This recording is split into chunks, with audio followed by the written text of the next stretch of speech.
इनामधारी जो सिख है उनकी मैं बता रहा हूं कहानी। तो जब गाय भारत की नष्ट हो गई और अब 1-1, 2-2, 3-3, 4-4 किलो दूध देने वाली गायें रह गई जब भारत में, तब उनके लिए भारत सरकार ने क्रॉस ब्रीडिंग के लिए अमेरिका से सबसे पहले 2 सांड मंगाए। कहां मंगाए? पंजाब यूनिवर्सिटी, एग्रीकल्चर यूनिवर्सिटी, और वहां से सीमन तैयार करके क्रॉस ब्रीडिंग शुरू हुई। जो गाय 1 किलो दूध देती थी उसकी बच्ची आज 10 किलो दूध दे रही है, और उसकी आगे वाली बच्ची जो होती है तीसरे ब्रीड में वो 15 किलो दूध देती है, उससे भी आगे जो होती है वो 35 किलो दूध देती है। आज भारत में ये क्रॉस ब्रीडिंग चल रही है। और आपको एक मजे की बात और बताऊं, यदि उसका कहीं रिवर्स हो जाए तो वो 15 किलो दूध देने वाली, एक मेरे पास गाय इसी क्रम में ले आता मैं, मेरे आश्रम में है, 20 किलो दूध देती थी। एक बार संयोग से, यानी वो जो उसके संभाल करने वाले नौकर से ध्यान नहीं दिया, संयोग से एक वही गांव का सांड था उसे लग गई वो, और उस यानी सुए में उसने 5-6 किलो से ज्यादा दूध नहीं दिया, और उसकी बच्ची जो थी वो भी निकम्मी निकली, जो तो उससे भी कम दूध देने वाली होती। और दूसरे बार फिर हम उसी प्रकार से क्रॉस कराए, फिर वो 20 किलो दूध दिया। ये हमारे आश्रम की अनुभूति मैं आपको बता रहा हूं, आजकल जो चल रही है। तो यदि पशुओं में उत्थान के लिए अधिक गुण कारक यानी मेल और फीमेल का संयोग करके उन्नति की दिशा में आगे बढ़ाया जा सकता है, तो ऋषि क्या इतने ना समझते जो इतने प्रतिलोम और अनुलोम की व्यवस्था की थी? क्यों किए थे? विकास के लिए। उनका उद्देश्य था एक उत्तम मानव जाति का निर्माण। उनका उद्देश्य ये नहीं था कि इसको अनेक कैटेगरी में बांध दो तुम, ना। हम ऋषियों को देखते हैं, उनके यहाँ जो व्यवस्था है उत्तम जाति के निर्माण के लिए, उत्तम नस्ल की पैदाइश के लिए। इसलिए उन्होंने प्रतिलोम की व्यवस्था नहीं की, प्रतिलोम पर दंड दिया, और अनुलोम की उन्होंने व्यवस्था की, स्वीकृति दी और उसको अनिवार्य बनाया। अनुलोम माने निम्न वर्ग की कन्या अपने से उच्च वर्ग को दी जाए, हमेशा ये एक व्यवस्था। और आज ये नियम खत्म हो रहा है और पतन होता चला जा रहा है दिनों दिन। बुद्धि का ह्रास देखिए, मनुष्यता का ह्रास देखिए, उनमें गुण और धर्म का ह्रास देखिए, वहां मानवता की गंध नहीं मिलेगी आपको। उसका यही कारण है। तो मैं आप लोगों को बता रहा था कि जो दिव्य विधान था हमारे यहाँ शास्त्रों में विकास की, उसका एक महत्व था, लेकिन बाद में आकर के वो गड़बड़ भी हो गया। जैसे मैंने अभी आपको बताया कि अंबस्ट, नाई और कुम्हार ये तीनों ब्राह्मण की संतान है। इनकी माँ वैश्य कुल की है। वैश्य कोई यानी अंत्यज नहीं होता, वैश्य तो हमारे यहाँ सवर्ण है, वेद का अधिकारी है। तो वैश्य की कन्या से जो उत्पन्न हुई ये 3 संतानें हैं, इनको शूद्रता की श्रेणी में ढकेल देना है गलत। और क्यों ढकेला गया इसका कहीं किसी ग्रंथ में मुझे उत्तर नहीं मिला, कहीं नहीं, मैंने पढ़ा, कहीं उत्तर नहीं मिला। और इसलिए मैं, जो कोई मेरे से मिलता है तो मैं उससे कहता हूं कि बहुत अच्छी बात, तुम ब्राह्मण की संतान हो, ब्राह्मणों अपने आप में ब्रह्म तत्व को जागृत करो।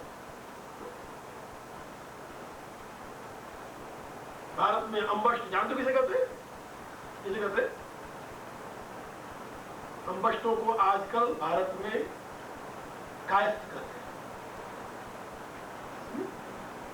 अंबष्ट जो है भारत में कायस्थ नाम से प्रसिद्ध है।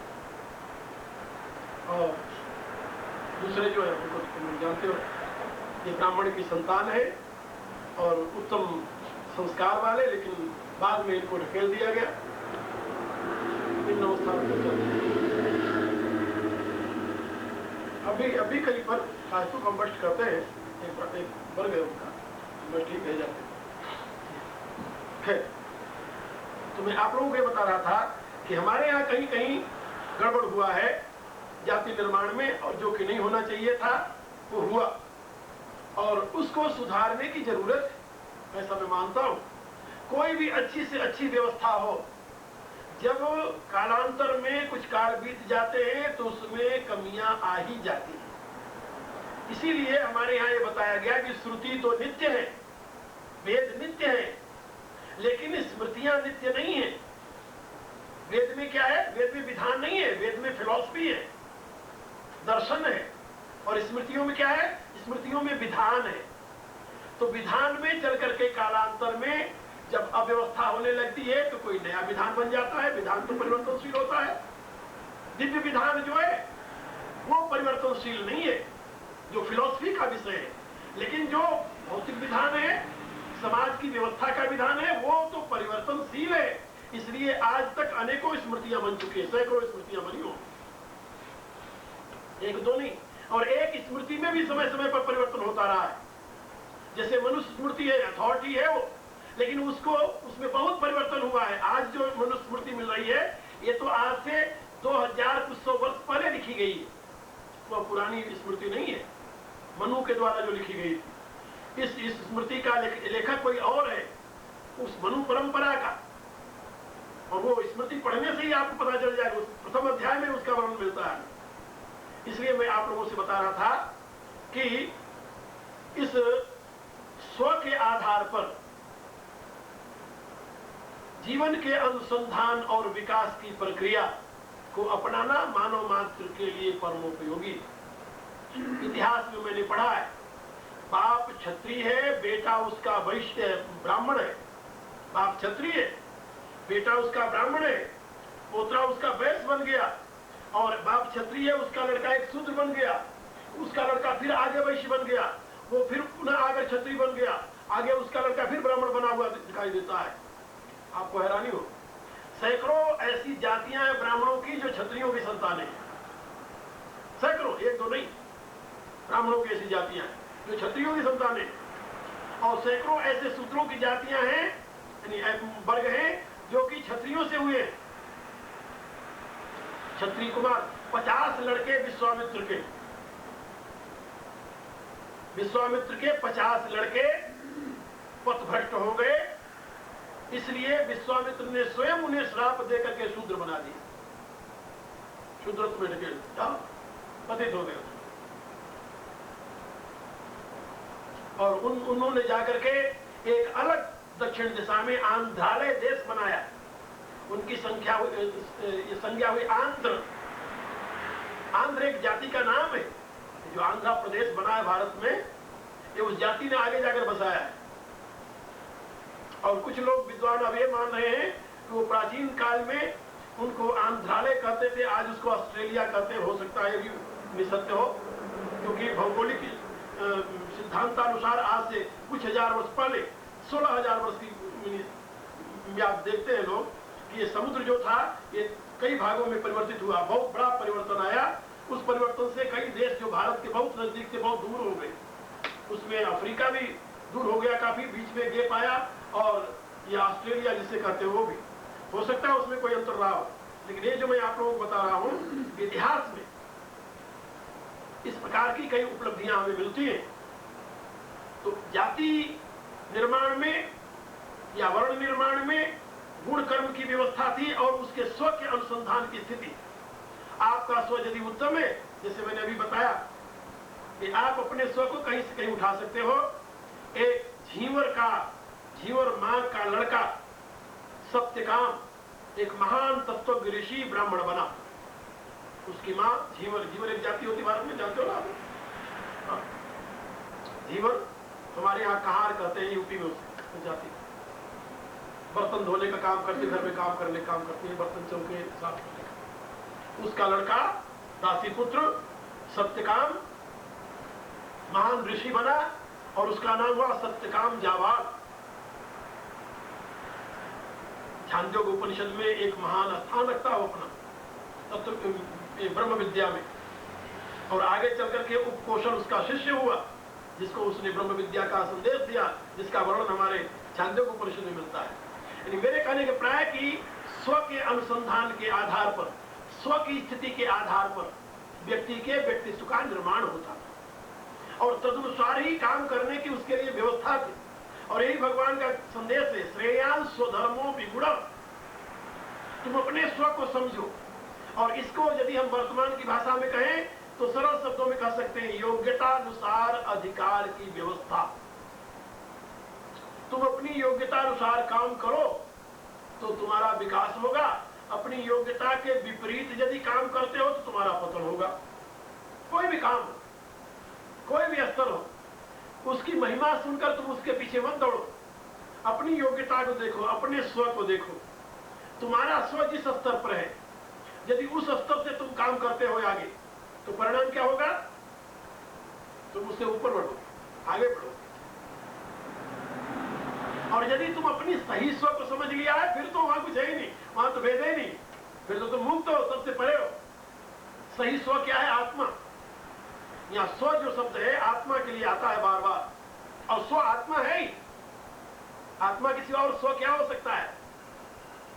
क्योंकि शरीर तुम्हारा स्व हो नहीं सकता, इंद्रियां तुम्हारी स्व हो नहीं सकती, मन तुम्हारा स्व हो नहीं सकता, अहम तुम्हारा स्व हो नहीं सकता, बुद्धि तुम्हारा स्व हो नहीं सकता। ये सब तुम्हारा स्व हो सकते हैं? नहीं हो सकते। यदि ये सब तुम्हारे स्व नहीं है, तो इनका धर्म तुम्हारा धर्म कैसे हो सकता है? क्या दुनिया में जितने वर्ण धर्म है, आश्रम धर्म है, ये शरीर मन बुद्धि अहंकार से रहित है क्या? नहीं, ये सब इसके लपेट में है, सब इसमें इंक्लूडेड है। दुनिया में जितनी मान्यताएं हैं, चाहे तुम हिंदू हो, हिंदू किससे हो? आत्मा से हो या शरीर से हो? क्या कहोगे तुम? शरीर से ना। आत्मा हिंदू है, आत्मा मुसलमान है, आत्मा क्रिश्चियन है? नहीं। फिर ये सब शरीर के नाते है। गीता के आखिर में भगवान ने एक उपदेश दिया, सर्वधर्मान परित्यज्य मामेकं शरणं व्रज अहं त्वा सर्व पापेभ्यो मोक्षयिष्यामि मा शुचः। तुम सब धर्मों का त्याग करके एक मेरी शरण में आ जाओ। वाह, कहने में कितना सरल है, कितना सरल है, बहुत सरल। यानी इतना सरल जैसे कि कड़ा प्रसाद मुंह में डालो और अंदर चला जाए, दांत भी लाने की जरूरत नहीं। इतना सरल है। एक सज्जन मेरे से कह रहे थे कि ये तो बहुत सुंदर, बड़ा सरल भगवान ने संदेश दिया है, सर्वधर्मान परित्यज्य मामेकं शरणं व्रज। हम कहा भले आदमी, तुम जरा उसको पढ़ो तो। उससे पहले भगवान ने क्या कहा है? भगवान कहते हैं अर्जुन, अब मैं तुम मेरा, क्योंकि तू भक्तों में सखा चेती रहस्यम एतत् उत्तमम, क्योंकि तू मेरा भक्त है, तू मेरा सखा है, इसलिए अब मैं तुम्हें जो श्रेष्ठतम ज्ञान है वो मैं तुम्हें बता रहा हूं, श्रेष्ठतम रहस्य है वो तुम्हें बता रहा हूं। वो क्या है भगवान? सर्वधर्मान परित्यज्य मामेकं शरणं व्रज। अरे ये तो गुह्यतमम है, ये गुह्यतर नहीं है, गुह्यतम है। और गुह्यतम इतना सीधा हो जाएगा कि सर्व धर्म छोड़ के मेरे पास आ जा, इतना सरल गुह्यतम नहीं है। इसके पीछे रहस्य है, वो रहस्य समझो तो। वो रहस्य क्या है? सर्वधर्मान परित्यज्य। वो सर्वधर्म क्या? बोले हिंदू धर्म, मुसलमान धर्म, ईसाई धर्म, यहूदी धर्म है, दुनिया के जितने धर्म है सब धर्म छोड़ दो। फिर किसकी शरण में जाए? भगवान की। फिर क्या बनेगा? और मैंने कहा कि जब भगवान थे तब तो मेरे विचार से न कोई हिंदू था, न कोई मुसलमान था, न ईसाई था, न यहूदी था। उस समय तो कुछ नहीं था। जब भगवान थे आज से 5000 वर्ष पहले मुसलमान पैदा हुए थे नहीं, ईसाई पैदा हुए थे नहीं, फिर यहूदी थे कि नहीं थे अभी पता नहीं, क्योंकि यहूदियों का भी सारा इतिहास 3000-4000 वर्ष का पुराना है, इससे ज्यादा पुराना नहीं है। यहूदियों का जो इतिहास है वो 4000 वर्ष से पुराना नहीं है, और भगवान कृष्ण में 5000 वर्ष हो गए, इसलिए तब तो यहूदी भी नहीं थे। फिर सर्वधर्मान के क्या अभिप्राय? बोले नहीं, यहाँ पर उन्होंने कहा सर्वधर्मान बोले ब्राह्मण धर्म, क्षत्रिय धर्म, वैश्य धर्म, शुद्ध धर्म, ये धर्म। हम कहा ये धर्म, ये धर्म का त्याग करने के कैसे कहेंगे जब वो कहते हैं चातुर्वर्ण में अशिष्टा गुण कर्म विभाजित। भगवान तो स्वयं इसको मानने के लिए तैयार नहीं है। वो तो कहते गुण और कर्मानुसार मैंने चारों वर्णों की व्यवस्था की है, तो चारों वर्णों का जो कर्तव्य है उसको त्यागने के भगवान कह नहीं सकते, ऐसे कहेंगे। एक जगह कहते कि हाँ इसको करो, दूसरी जगह कहते इसको मत करो, तो ऐसा हो सकता है? नहीं। यह शास्त्र का एक संदेश इसमें, वदतो व्याघात, जो कहा हुआ है उसी का खंडन करना। और एक विद्वान जो कहता है उसी को स्वयं खंडन करता है, तो विद्वान कहेगा, कोई ईश्वरीय संदेश नहीं हो सकता। गीता में कोई ऐसा शब्द नहीं भगवान ने कहा जिसको उन्होंने कहा हो कि ये छोड़ दो। तो फिर बात क्या है? वो स्वधर्म की पता लगाओ, तुम स्वधर्म क्या है। स्वधर्म का पता लगेगा तब सर्वधर्म का पता लगेगा, कि स्वधर्म सर्वधर्म नहीं हो सकता। स्वधर्म और सर्वधर्म ये दो तत्व अलग अलग है। सर्वधर्म को ही भगवान ने यहाँ पर परधर्म कहा है, और जिसको यहाँ पर परधर्म कहा है उसी को वहां पर सर्वधर्म कहा है। तो बात याद रखो। जिसको भगवान ने यहाँ पर परधर्म कहा है, उसी को आखिर में उन्होंने सर्वधर्म कहा है, क्योंकि परधर्म का ही त्याग हो सकता है, स्वधर्म का कभी त्याग हो ही नहीं सकता, प्रश्न नहीं पैदा होता। अग्नि कहे कि मैं अपनी ज्वाला को त्याग दूं, सूर्य कहे कि मैं अपनी लाइट प्रभा को त्याग दूं, संभव हो सकता है? नहीं हो सकता, असंभव है। यही बात सीता ने भगवान राम से कहा था। तो भगवान राम ने कहा कि प्रिय तुम लौट जाओ, पिता बड़े दुखी हैं मेरे। तो सीता ने कहा प्रभु सुन करुणा में परम विवेकी, तनु तज छा रहत किमि छेकी, प्रभा झाई का भानु बिहाई का चंद्रिका चंद्र तज जाई। बड़ा चंद्रिका जो है वह चंद्रमा को छोड़कर कहां जा सकती है, प्रभा जो है सूर्य को छोड़कर कहां जा सकती है, परछाई जो है वह पुरुष को छोड़कर कहां जा सकती है, शक्ति जो है वह शक्तिमान को छोड़कर कहां जा सकती है, सीता जो है राम को छोड़कर कहां जा सकती है। मेरे कहने का अभिप्राय कि धर्म जो है उसी से तो धर्मी स्थित है। धर्मे हतो हंति धर्मो रक्षित रक्षित, धारणा धर्म इत्याहु। शास्त्र कहता है धारणा ही धर्म, धारण शक्ति धर्म है। तो जिस शक्ति ने तुम्हें धारण किया है उसको तुम छोड़ दोगे? नहीं। धर्म विशेष की व्याख्या करने के नाते ही हमारे यहाँ एक अलग दर्शन है, स्वतंत्र दर्शन, जिसका नाम पड़ा है वैशेषिक। वैशेषिक दर्शन का विषय जानते हो क्या है? प्रत्येक पदार्थ के धर्म विशेष की मीमांसा करना, और उसकी थ्योरी इसी पर प्रतिष्ठित है कि फूल तो सब है, ये गुलाब का फूल लाल है, वो सफेद है, वो कहता है कि दो अलग अलग तत्व है, एक तत्व नहीं हो सकता। मूल में एक तत्व है, बोले मूल में एक तत्व है, मूल में तो एनर्जी है सबकी मां, लेकिन इनके स्वरूप में स्वरूपगत भेद है। तभी तो एक ने सफेद रंग दिखाया, दूसरे ने लाल, क्योंकि लाल रंग और सफेद रंग दोनों इन पदार्थों के रंग नहीं है, रंग तो सूरज की किरणों के हैं। और ये आप लोग जानते हो, जो विज्ञान को समझते हैं इतना, उनको मालूम है कि जो पदार्थ समस्त रंगों को आत्मसात कर लेता है, जो पदार्थ समस्त रंगों को आत्मसात करके उसमें से एक किसी रंग को आत्मसात नहीं करता, उसी को अपने से बाहर फेंकता है, वमिट करता है, और उसका वमिट किया हुआ जो कलर है वही उसका कलर दिखाई देता है बाहर से। ये तो आप लोग जानते हो। इसका अभिप्राय, इसने लाल रंग को वमिट किया, इसने सफेद रंग को वमिट किया, क्या एक ही प्रकार का पदार्थ ये दो रंगों को व्यक्त कर सकता है? कभी नहीं कर सकता। जरूर उसमें कोई अंतर है, उसमें कोई वैशिष्ट्य है, उस वैशिष्ट्य को उजागर कर रहा है, उस वैशिष्ट्य को अभिव्यक्त कर रहा है। इसलिए वैशेषिक दर्शन नाम पड़ा उसका, इस तत्व की खोज करने के नाते। प्रत्येक पदार्थ जो है वो अपने में वैशिष्ट्य लिए हुए। एक बात और मैं आपको बताऊं, वो कहता है कि एनर्जी जितनी सत्य है, मिट्टी का ढेला उतना ही सत्य है। एनर्जी जितनी सत्य है, मिट्टी का ढेला उतना ही सत्य है। एनर्जी जितनी पुरानी है, मिट्टी का ढेला उतने पुराना है। ये कैसे हो सकता है? इसलिए कि एनर्जी में वो तत्व निहित है कि वो मिट्टी के ढेले के रूप में परिणित हो जाए। मिट्टी के ढेले के रूप में कौन है? क्या बताया गया? परमाणु ही ना। उसी को परमाणु कहता है, जिसको एनर्जी आप कह रहे हो वर्तमान में, उसको परमाणु कहता है। यहाँ एटम को जो परमाणु नाम दिया गया वो नहीं है, गलत है ना। उसको परमाणु नहीं कहता वैशेषिक। वैशेषिक का परमाणु वो तत्व है जिसको किसी भी प्रकार से विभाजित किया ही नहीं जाता है। यहाँ तो परमाणु को विभाजित करके उससे इलेक्ट्रॉन, प्रोटॉन, न्यूट्रॉन की खोज की गई है, और अब तो इलेक्ट्रॉन, प्रोटॉन, न्यूट्रॉन को भी तोड़ा जा रहा है, उसके मूल में एनर्जी की खोज की गई है। और वैशेषिक दर्शन ये कहता है जिसका आगे विभाजन हो ही नहीं, जो अनब्रेकेबल है, जो केवल है ऐसा कहा जा सकता है, क्या है जिसकी व्याख्या नहीं हो सकती, वो परमाणु है हमारा।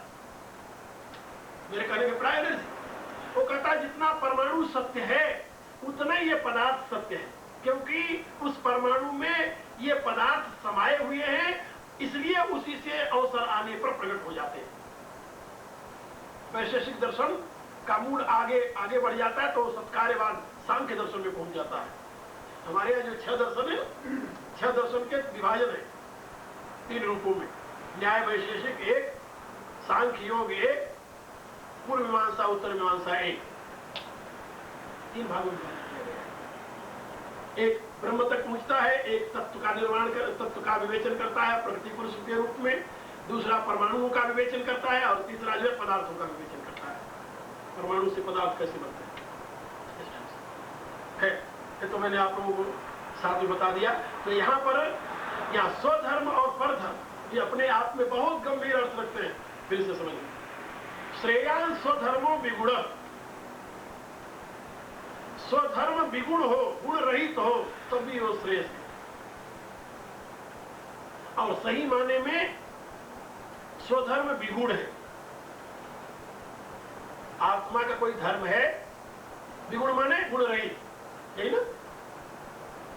विकृत गुण वाला नहीं होता विगुण का अर्थ, ना ना, विगुण माने गुण रहित, विगत गुण।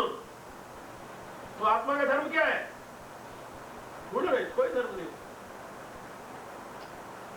जितनी प्रकार के धर्मों की कल्पना तुम करोगे वो नेचर का धर्म होगा, आत्मा का धर्म नहीं होगा। तुम कहते हो आत्मा ज्ञान स्वरूप है, तो ये ज्ञान स्वरूप जो तुम कहते हो आत्मा को, ये भी नेचर के नाते कर रहे हो। इसके नाते कर रहे हो। रात को देखा है तभी तुम कह रहे हो सूर्य प्रकाश स्वरूप है। सूर्य को पता है सूर्य प्रकाश स्वरूप है, क्या रहा है? सूर्य को मालूम है सूर्य प्रकाश स्वरूप है। सूर्य ने कभी रात्रि को देखा है? नहीं देखा। तो सूर्य ने जब अंधकार को कभी देखा ही नहीं तो उसको क्या पता कि प्रकाश क्या भला होती है। प्रकाश की कल्पना तुम करते हो क्योंकि तुम अंधकार को जानते हो, तुमने अंधकार को देखा है। लेकिन प्रकाश ने कभी अंधकार को नहीं देखा, इसलिए प्रकाश में प्रकाश की कल्पना नहीं है। बात समझे? प्रकाश ने कभी अंधकार को देखा ही नहीं। तो जैसे प्रकाश ने अंधकार को नहीं देखा इसलिए प्रकाश में प्रकाश की कल्पना नहीं है, ऐसे ही आत्मा ज्ञान स्वरूप है। ये तुम इसलिए कहते हो कि तुम अज्ञान को जानते हो। आत्मा ने कभी अज्ञान नहीं देखा इसलिए आत्मा को ज्ञान स्वरूप होने का बोध नहीं है, तो ज्ञान स्वरूप है। वही तुम्हारा स्व है सही में। और तुम्हारे स्व का धर्म विगुण है, इसमें कोई संदेह नहीं। तुम्हारे स्व का धर्म क्या है? विगुण, गुण रही, निर्गुण, गुणातीत, ऐसे समझ लो। तो श्रेयान सुधर्मो विगुण पर धर्मा सुअनुष्ठिता, ये प्रकृति के धर्म का तुम अच्छी प्रकार से अनुष्ठान करो। तो आत्मधर्म का तो अनुष्ठान होता नहीं कभी, तो बात याद रखो। नहीं, प्रकृति का कितना सुंदर तुम अनुष्ठान क्यों न करो। एक कवि ने लिखा है कविता, काजल की कोठरी में कैसो हूँ सयानो जाए, काजल की एक लीक लागी है पै लागी है। क्या समझे? काजल की कोठरी में कैसे उसयान हो जाए। ओ भगवान राम इस काजल की कोठरी में लोगों को मर्यादा का उपदेश देने के लिए अवतरित हुए, और जब चले गए तो लोग गालियां देने लगे कि एक नासमझ धोबी के कहने से उन्होंने सीता ऐसी सती स्त्री को घर से बाहर निकाल दिया। कौन अकल का काम किया? आगे ना सोचिए। हो सकता है कोई ऐसा व्यक्ति जो आइडियल स्थापित करके चला जाए दुनिया में, ना नहीं। कोई ऐसा दुनिया में आज दिन तक हुआ जिसके साथ किसी ने लेकिन न लगाया हो? है कोई ऐसा? मेरे को मिला नहीं, इतिहास मैंने बहुत पढ़ा है। जब किसी को इस दुनिया ने लेकिन लगाने से नहीं छोड़ा तो भले आदमी तुम्हें छोड़ देगी, या ऐसा क्या विश्वास है? क्यों विश्वास? वो तो छोड़ेगी नहीं no? इसलिए तुम लेकिन की परवाह मत करो। जब तुम यहां आए हो तो एक लीक तो लगेगी तुम्हें। इसलिए पर धर्म्या स्वनुष्ठिता, सुंदर प्रकार से तुम अनुष्ठान करो। प्रकृति का बड़ी सजगता के साथ तुम प्रयोग करो। स्वनुष्ठिता माने उसका अच्छी प्रकार से प्रयोग करो। तो प्रकृति का तुम बहुत सजगता के साथ प्रयोग करो, तब भी तुम्हारे लिए वो भयावह, भयावह माने भयदायक, भयदायक क्यों है? इसलिए है भयदायक कि अच्छी प्रकार से बड़ी कुशलता से प्रयोग करते हुए भी खतरा बना ही रहता है। जरा सा चूके ताबत साफ, जरा सा चूके। एक शायर ने कहा है, सिर्फ एक कदम रखा था, सिर्फ एक कदम रखा था गलत राहे शौक में। शौक में दोस्तों के साथ बैठे हुए बात आ गई तो हमने भी सोचा चलो एक कदम इधर रखने से क्या अंतर पड़ता है। तो सिर्फ एक कदम रखा था गलत राहे शौक में, मंजिल तमाम उम्र मुझे ढूंढती रही। सारी उम्र बीत गई, मंजिल नहीं मिली, मंजिल हमें ढूंढती रह गई।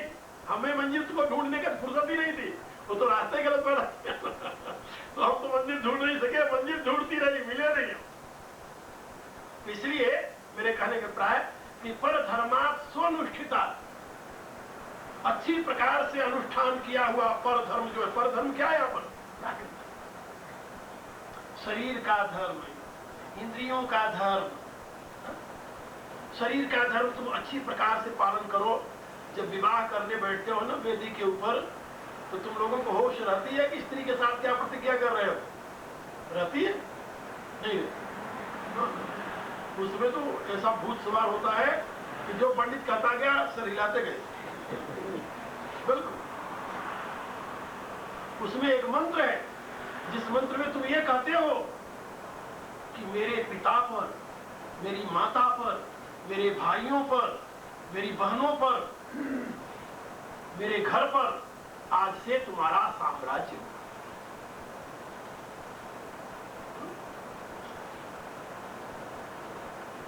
ये याद है तुम लोग? नहीं याद है। ये मंत्र वेद का पढ़ता है पंडित और तुमसे कहता है कि अब कहो हाँ, तो तुम कहते हो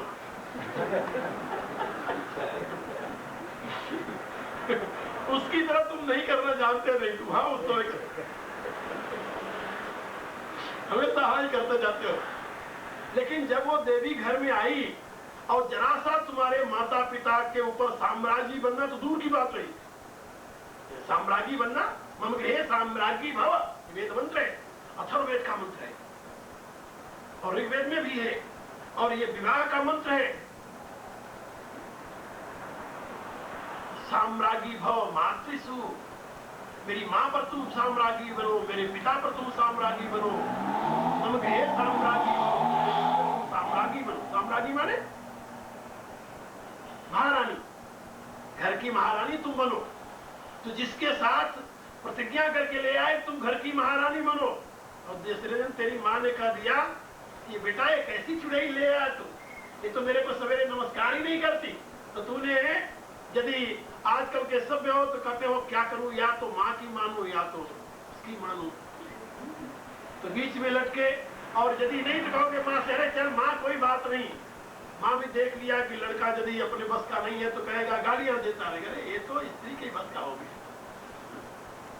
अभी मेरी क्या जरूरत है। और ऐसे बाण मारेगी जबान के कि हृदय तुम्हारा छलनी हो जाएगा। अब मेरी क्या जरूरत है, मेरे कोई दूध थोड़ी पीना है तुम्हें। अब तुम क्या करो? तो न तुम माँ को संभाल सकते हो और न तो स्त्री को। और यदि ज्यादा हुआ, मातृभक्त हुए तो स्त्री का पकड़ा यहां से और खरीद करके ले आए, ले दो। मेरी माँ के साथ ऐसा बर्ताव तेरा, वो पिशाच सवार हुआ तुम्हारे साथ और वेदवंत की सारी प्रतिज्ञा वो मिट्टी में चली गई। मेरे कहने का अभिप्राय है कि कभी कभी नहीं, हमेशा शास्त्र हमें क्या समझाता है, हम क्या समझते हैं।